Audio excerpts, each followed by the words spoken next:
બધી વાતો કરી છે, આગળ પણ વાતો કરવાની છે, આગળ આપણે જવાનું એટલે વિશેષ નહીં કહું, પણ એ શાંતિ કૃષ્ણ વર્મા જેમણે લંડનમાં અંગ્રેજોની સામે હાથ જગાવીને મિટિંગો કરી અને આ ભારત સ્વતંત્ર થાય એની વાત કરી હતી, એ શાંતિ કૃષ્ણ વર્માના અસ્થિઓ આ ભારતમાં, આ ગુજરાતમાં જેમની ઈચ્છા હતી કે મારા અસ્થિ એ ગુજરાતમાં આવે, ભારતમાં આવે, મારી માતાની ભૂમિમાં આવે, એ અસ્થિ અત્યાર સુધી કોઈને યાદ નોંધાવ્યા. મિત્રો, આપણે અહીંથી વંદન કરીએ છીએ, અભિનંદન આપે છે નરેન્દ્રભાઈ મોદીને કે એમણે મુખ્યમંત્રી બન્યા પછી જીનીવા જઈ અને એમના અસ્થિઓ અહીંયા કચ્છમાં લાવી અને ખરેખર તર્પણનું કામ કર્યું છે. નરેન્દ્રભાઈ મોદીને અભિનંદન.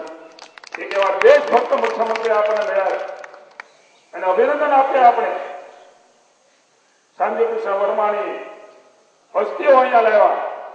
હું યાદ કરાવું આપ સૌ મિત્રોને, અહીંયા આતંકવાદની પણ વાત થઈ. આપણે આઝાદ તો થયા છીએ, પણ ખરેખર આ આઝાદી તક છે.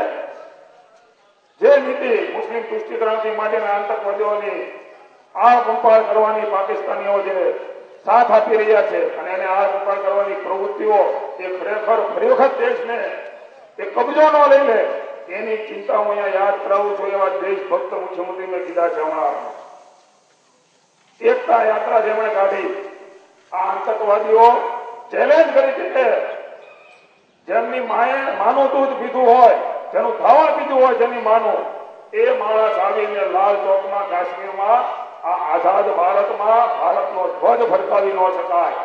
તમારામાં તાકાત હોય તો તમારો રાષ્ટ્રીય ધ્વજ એ લાલ ચોકમાં ફરકાવો. આ ચેલેન્જ માની નરેન્દ્રભાઈ મોદીએ ઉપાડી હતી અને એ પાર્ટીના આપણે સૌ સૈનિકો છીએ, એના આપણે ગર્વ છે. નરેન્દ્રભાઈ એ વખતે કીધેલું કે 15મી ઓગસ્ટે કોની માએ ધાવણનું દૂધ પીધું છે જોવું હોય તો લાલ ચોકના કાશ્મીરના તમે આવી જજો, અમે ત્યાં ધ્વજ ફરકાવવા આવશું. મોતના મુખમાં જઈ અને હેન્ડ ગ્રેનેડો, બોમ્બ ફેંકાય, ક્યારે શું થાય નક્કી નહીં, એવી સ્થિતિમાં મુખ્યમંત્રી તો નરેન્દ્રભાઈ આજે થયા છે. પણ એના રોમ રોમમાં દેશભક્તિ પડેલી છે.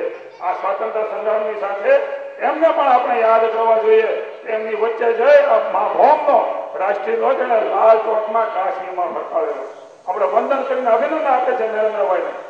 આપણે આ સમગ્ર યાત્રાને આ સવારે જ મુખ્યમંત્રી સાથે ફોન પર વાત થઈ છે. તેમણે આપણે આશીર્વચન આપ્યા છે કે યુવા મોરચાને હું અભિનંદન આપું છું, આશીર્વાદ આપું છું કે આ યુવા મોરચાએ આ કામ ઉપાડ્યું છે. માનની પરસોત્તમભાઈ રૂપાલાથી માંડીને પ્રદેશના સૌ આગેવાનોએ વહેલી સવારમાં ફોન ઉપર આ યુવા મોરચાની યાત્રા જે નીકળી છે, ક્રાંતિ ગાથા, ગુજરાતના અનેક શહીદો જેમને ઘર હતા, પોતાના કુટુંબો હતા, બાળકો હતા, આ મા ભૌમની હાકલ પડી ત્યારે એમણે પોતાના બાળકોના ગાળ ઉપર હાથ ફેરવા અને માને અને પત્નીને કહેવા પણ નથી રોકાયા. એવા વીર શહીદો બળવીરોની ગાથા ગાવા માટે સૌ યુવા મોરચાના કાર્યકર્તાઓ જે ગામોમાં ફરવાના છે, ગામો પણ ઐતિહાસિક છે. તમને મને ખબર નહીં હોય, મેં પત્રિકામાં લખ્યું છે. એ ઇતિહાસ છે. ઇતિહાસને ઉજાગર કરવા માટે આપણે સૌ નીકળ્યા છીએ. એ લલકાર સમગ્ર ગુજરાતના યુવાનોએ ઉપાડ્યો છે. આ યુવાનોનો ઇતિહાસ, યુવાનોને આ ઇતિહાસ તાજો થાય અને પોતામાં નવો જોમ જુસ્સો આ ગુજરાત માટે, ભારત માતા માટે. આ અંગ્રેજોની વાત થઈ, એક વાત આજે આપ સૌ યુવાનોને યાદ કરવી ઘટે. અંગ્રેજો દુનિયામાં અંગ્રેજી ભાષા ચાલે છે. આ અંગ્રેજી ભાષાના આપણે ગુલામ નથી માની નરેન્દ્રભાઈ કહે છે, પણ એની ઉપર સવારી કરવા માટે નરેન્દ્રભાઈ આજે લોન્ચ કરી રહ્યા છે. 15 થી 35 વર્ષના યુવાન ને યુવતીઓ એ અંગ્રેજી શીખે, બોલી શકે, વાંચી શકે, લખી શકે, સ્વાભિમાનથી આ દુનિયાની ભાષા ઉપર સવારી કરી શકે, એના માટે આજે લોન્ચ કરી રહ્યા છે. તાલીમ આપવા માટેની વ્યવસ્થા રાજ્ય સરકાર કરી રહી છે.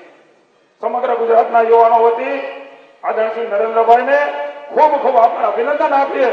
એમણે આ યુવાન અંગ્રેજી શીખતા થાય, આ દુનિયાની સાથે તાલ મિલાવી શકે, પોતાનો ધંધો રોજગાર કરી શકે, આંખમાં આંખ પરોવીને વાત કરી શકે, એ માટે થઈ આ સમૃદ્ધ ગુજરાતમાં એ યુવાન પણ સમૃદ્ધ બને, શિક્ષણ મળે, અંગ્રેજીનું શિક્ષણ મળે, એ પ્રકારનો યુવાન તાલીમબદ્ધ યુવાન કરવાનો નિશ્ચય કરીને આજે 10:30 વાગે કર્ણાવતીમાં એમનું લોન્ચિંગ થવાનું છે. 1000 સેન્ટરો આ યુવાનો અને યુવતીઓને અંગ્રેજી શીખવા માટેના સેન્ટરો એ ખોલવાના છે. અભિનંદન આપું છું